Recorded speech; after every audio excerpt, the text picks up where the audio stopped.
How to argue for the value of your study. Hi, I'm Gabby from mythesiscoach.com, and today I want to share 3 excellent ways to argue for why your study is valuable. Let's kick off with number 1. Number 1 is about showing that your research is going to fill a gap.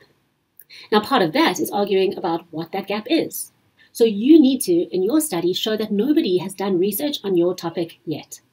It could be a gap in the literature. So maybe you show, well, people have looked at A, B, and C, but no one's looked at D, and that is what my study is going to be doing.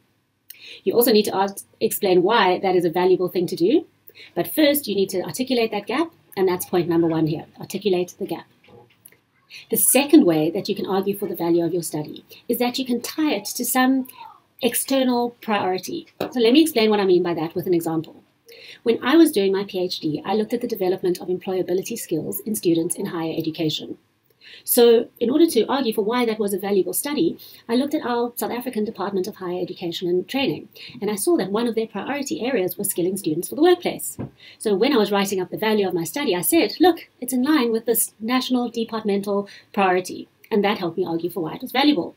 So think to yourself, can you do something similar? Can you tie it to some sort of external priority? Let me give you some ideas. If you're looking at something environmental, the World Health Organization often has focus areas.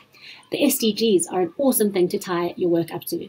And then if you want to make it more local, you could look at the sort of developmental priorities in your country and explain how your research is going to contribute to that. It's a really good way of arguing for the value of your study. Finally, the last way to argue for the value of your study, which I want to share with you in this video, is by showing that implementing your findings is going to have a positive effect on something. So for example, in my study, which I explained to you earlier, I said that my findings would be useful for other educators in classrooms looking to develop their students' employability skills across South Africa and further than that. So you can see it's about showing what are the wider implications of your findings if they're implemented. And if you can show that they'll make sufficient change in an area of need, well, then you've done a job. So there you have it, 3 awesome ways to argue for the value of your study. Please don't forget to subscribe to the channel, and I'm going to see you next time. Bye!